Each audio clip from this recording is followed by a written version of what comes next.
Well, Alio, thank you all for being a part of this journey with NSCC.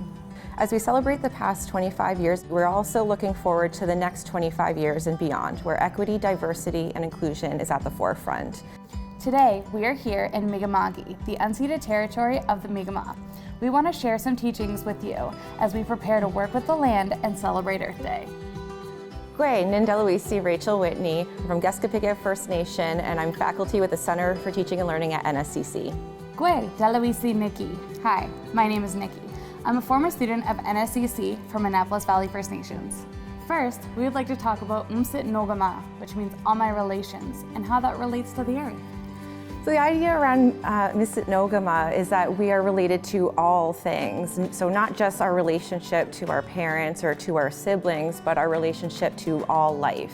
And that plants, for example, are not just a resource for us to use and exploit, but we are in relationship with plants, both on a very physical, biological level, but then through our spiritual connection with plants as well.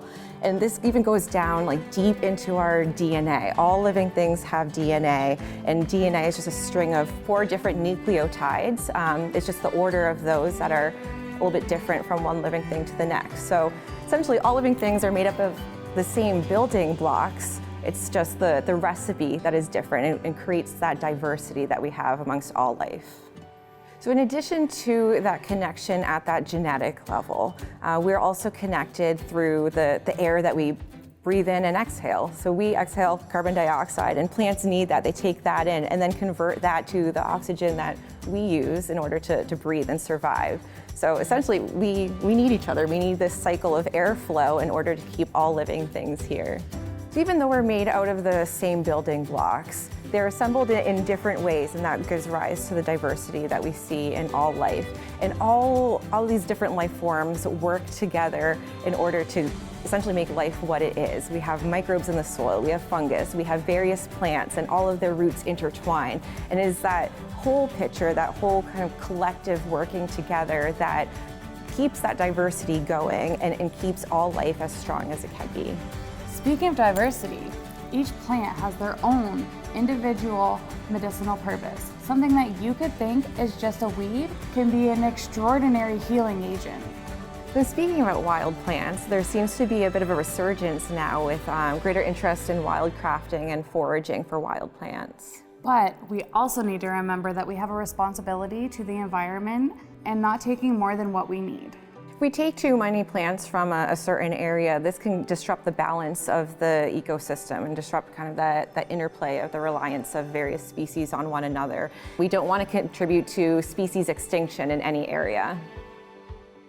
For example, white sage is a plant that is starting to be threatened in some areas, and it's often over-harvested for commercial purposes.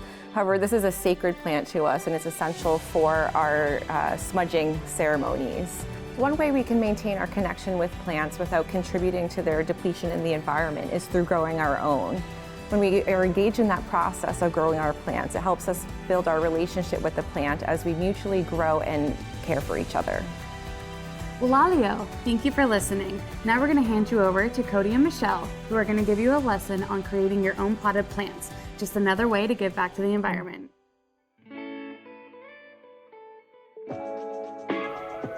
Thanks, Rachel and Nikki, for the wonderful presentation and for introducing us. I'm Michelle Muis, faculty of horticulture at NSCC King's Tech, and this is one of our former graduating alumni students, Cody Whynot, who graduated from our program here 2018 from the horticulture operations stream.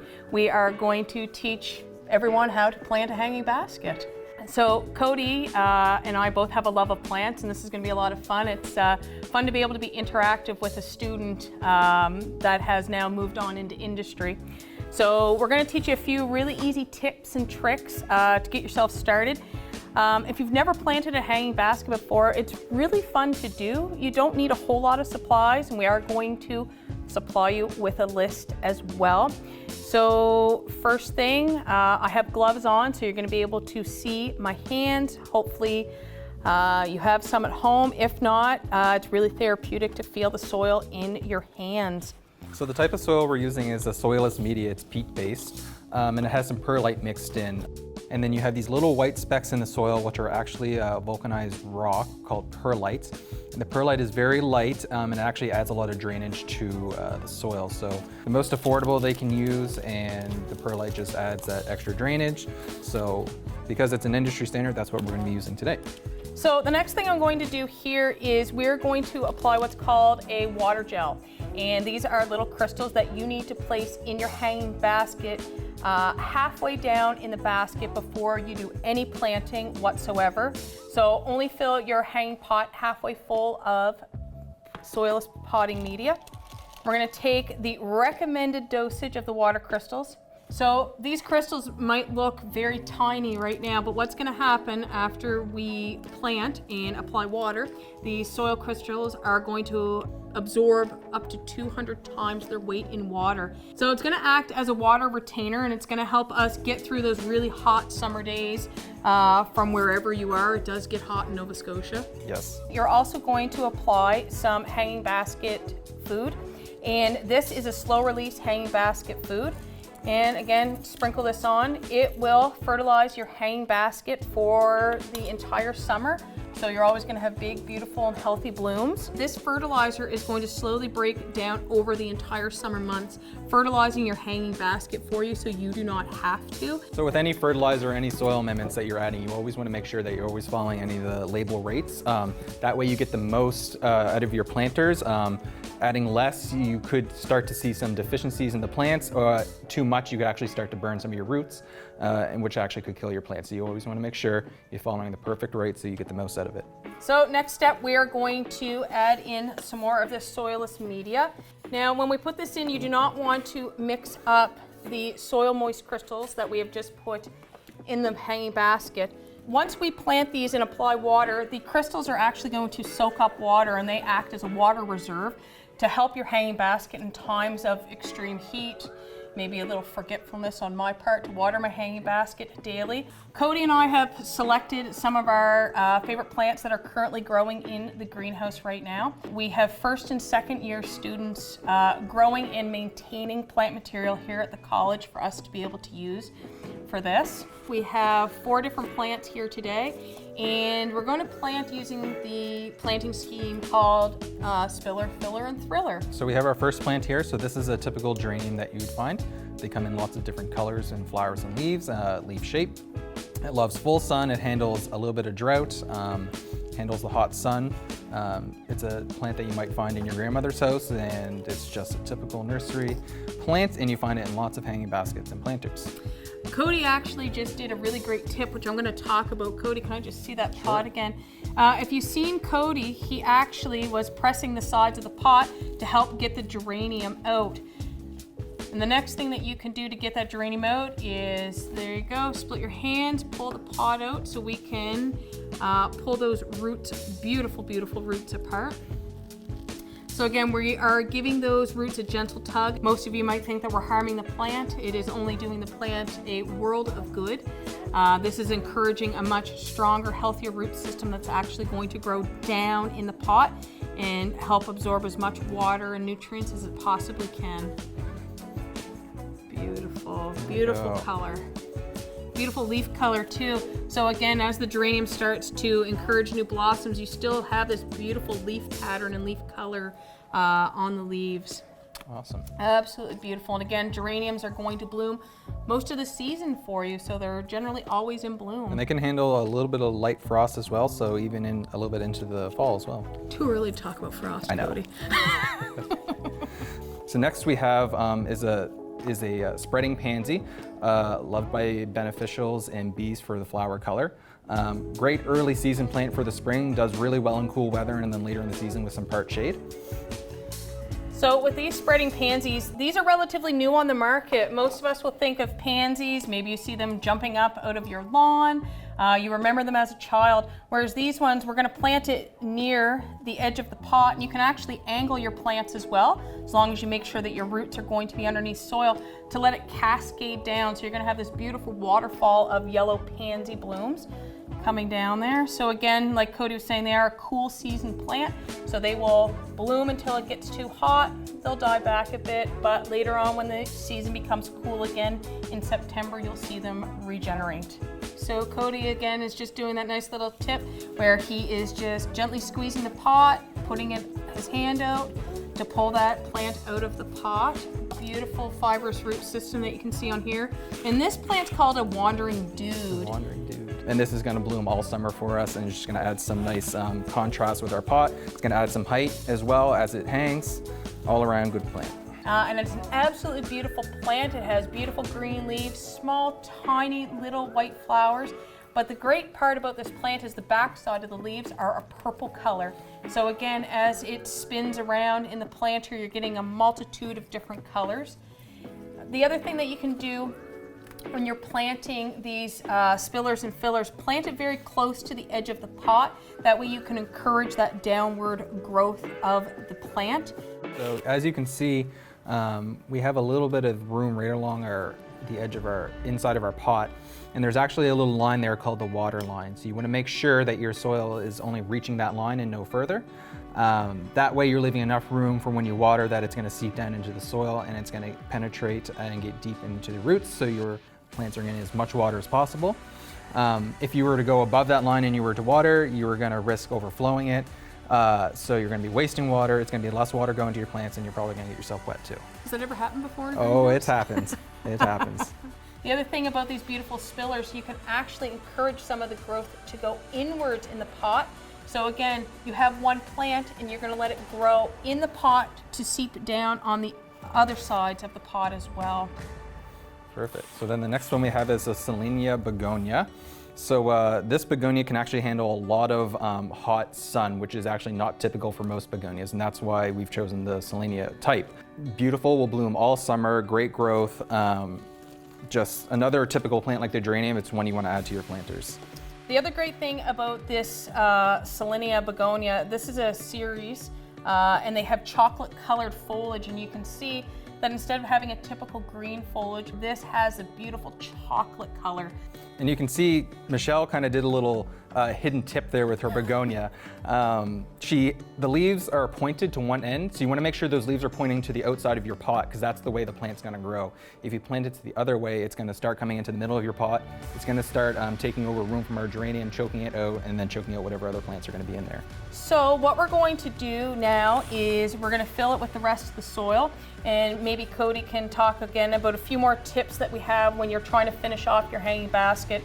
Because one of the things that most of us are probably not thinking about is it still has a lot of room to grow, and these plants are going to grow. That's right. So one thing you want to remember is you don't want to fill your hanging baskets to the brim with plants right off the bat. They need room to grow and fill in through the season. Consider it the awkward haircut phase as the plant needs to grow in. The other thing is too, you never want to fill right to the very top of your planter with soil. You want to leave just like an inch and a half of room there for when you're watering, and that way the water can seep through the soil and get to the plant roots instead of just coming out the sides. So one of my favorite tips and tricks for growing and making a hanging basket is a lot of people are going to want to push all of the soil down, so they are not going to see it run out when we're watering it. But that's the worst thing that you can do, because you've now pushed out all of the oxygen out of the air, and that's where our roots need to grow down to absorb the water and nutrients. So instead of compressing the soil, just tap it lightly on the sides and it will all fall into place, because when we water, it's also going to settle that soil for us. And then the other thing you want to consider too, you want different depths in your hanging baskets. So as you can see, we got some nice height, we got some kind of bushiness from the begonia, and we will later from the pansy as well. And then we kind of got this trailing effect going on. You just want to make sure you nail all three of those characteristics. And a lot of people will use the front door too as their kind of basis for what color plants they would like to put in their baskets. And a great way to think about how to design your hanging basket is a concept called thriller, filler, and spiller. So plants that thrill, plants that fill, and plants that spill. So what we're going to do is we're going to use a watering can, a typical watering can that you may be using. So again, it has a beautiful rose head on it, so it's going to give the plants a nice light shower. That's not a forceful spray, so I'll let Cody put some water on there. And I'm just going to move it around so we can make sure that we get all the little crevices. Perfect. And you can see we didn't get any of the blooms wet. So when you actually get the blooms wet, when they fall off, when the flowers are spent, when they land on the leaves, they'll start to rot on the leaves.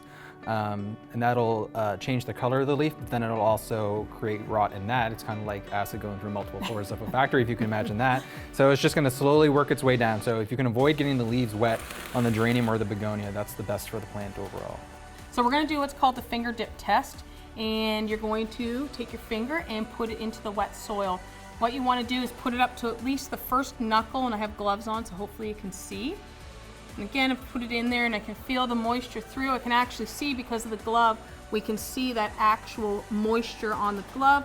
The soil is actually sticking to the glove as well because there is enough moisture. If you were to put your finger in there and it was like that wet kitchen sponge at the bottom of the sink that nobody wants to touch, that means your hanging basket is too wet. And again, you're gonna wanna let it dry out. But alternatively, if you put your finger in, you did the test and it flew back at you like sawdust, you haven't watered enough, and yes, your hanging basket needs to be watered. So before you head out to water your hanging basket or any of your planters, just make sure you do that quick little check. You can use it for your house plants, you can use it for pretty well everything that you grow. It's a great little tip. So we just cover up that hole. That looks good to me. Now we just have to put the hanger on and hang it outside. And these will come in either metal or plastic. Some will have 3 prongs, some will have 4. Typically they come with your hanging basket, so you know how many prongs you're gonna need. I'm just gonna loop that up. So this one's metal. Michelle's tying it around itself to make sure it's not gonna be sticking off and poking out any eyeballs as people walk by. So there, beautiful. Our hook's on and we're ready to hang this up. Now we have to keep it alive. That's right.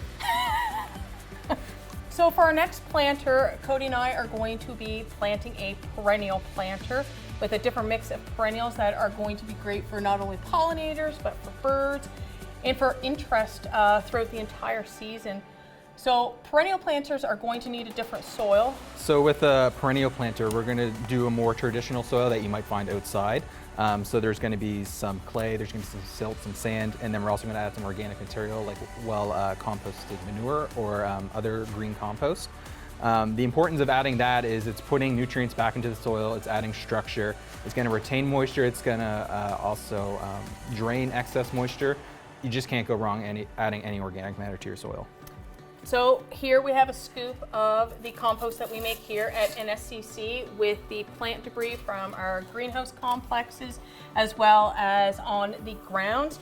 And it has a couple year process to do, but now we have a nice new batch of compost that we can use here. So with this perennial planter, we're going to do a mix of perennials. And again, same concepts, much like the hanging baskets. They need room to grow. So with perennials, one of the fun things is you can plant the planter and then later on you can divide them so you can also add to your garden as well. So let's get started here. We'll start with the first one. This is an ornamental grass. Many people recognize them. They get beautiful fall color with beautiful white plumes. One of the favorites for any of our little feathered friends flying around. So the other thing about perennials, again, beautiful root systems, but we plant perennials in a different soil, much like we're planting them in right now. So this miscanthus is actually going to be the tallest variety of plant that we're putting in here today. And the reason we're putting it in the center is that we don't want to block the view of any of the other plants that we're putting in. So by putting it in the center, we're also we're not blocking the view, but we're adding some nice height to the planter as well. So next up, we're going to put in an evergreen. Again, a great plant for interest all season long. This is a juniper named Blue Star, as it has beautiful star-like points up at the top. And also with this, you have a beautiful foliage color of an icy blue color, which again complements pretty well any landscape. Here, the juniper has beautiful fibrous roots that you can see here. And one of my favorite things to do is definitely tug at these roots, but I'm going to let Cody take it away because there is a little bit of satisfaction on helping the plant. Maybe we can hear it if I... There we go, look at that. That's a good root system, that's a good noise you want to hear. You want to make sure when you're transplanting anything too, that you're putting it at the same soil depth that it's been accustomed to. So if we went deeper with this plant, if we put this deeper into the soil, like this and we mound the soil up around it like this, you're going to cause rot and then that plant's going to die. If you leave it out of the soil like that with roots exposed, you could also harm the plant or it could perish from cold weather. So you want to make sure you're planting it at the same depth that it has been accustomed to. So the next one, we're gonna plant this beautiful fall sunflower called Sunstruck. And the reason I love this one so much is because of its variegated foliage. Again, it gives great interest even if it's not in bloom. So you have this beautiful green and white with pink leaf edges. Absolutely stunning. It has a big, beautiful yellow bloom, which we learned about earlier. Yellow is great for what, Cody? It's good for pollinators like bees.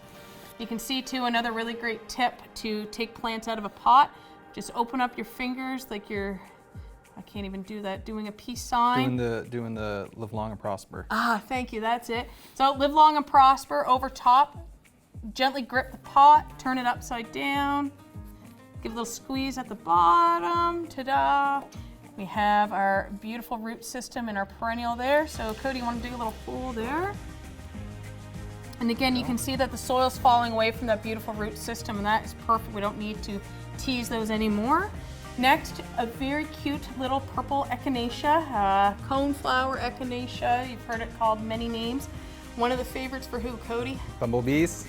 Bumblebees. So, and again, once your purple coneflowers have bloomed as well, the thing that you should do is leave the flowers on. Let them die off, let them create the seed heads, because again, that is another favorite friend of our fine feathered birds. And again, in the wintertime, I love to watch the birds in my garden eating all of the seed heads. And luckily for me, when they're eating them, they're dropping them and setting some new plants out for me. And when you take any of that old foliage off that's starting to turn yellow in the fall, there's still some energy left into that the plant's going to put back into winter survival. So if you remove that prematurely, you're actually taking away from the plant and actually lowering the chance that it's going to survive the winter. So next up, we have beautiful ground covers, and this is a succulent. It's called Creeping Sedum Tricolor, and again, beautiful foliage. So even when it's not in bloom, which it does bloom, this entire plant will be covered in blooms for the bees, as again another great big landing pad for them to pollinate. With our sedums, this is going to act as a ground cover, not only in the pot, but letting it spill out over the pot. And again, when we have the ground covers in the circumference of the pot, it's going to grow and meander underneath the other plants and help to retain water, as it's going to act as a sunblock barrier for the rest of the plants. That's going to help keep that moisture in, again, helping you to not have to water every single day. So last but not least is this beautiful creeping sedum, and this one's called Angelina. And I particularly love this one because of its coloration. It's going to turn a very beautiful chartreuse green color as the season progresses. Again, another carpet type plant. It's going to fill with blooms and provide a much needed landing pad for those bees. So again, we're just going to take this one out here, you can grasp it. So again, you do need to have a little bit of patience when you are growing a perennial planter, because it is different than growing a hanging basket. It's not going to grow as fast, and that's okay. And if you kind of think about it from an overhead view, you can look at it as a pie chart.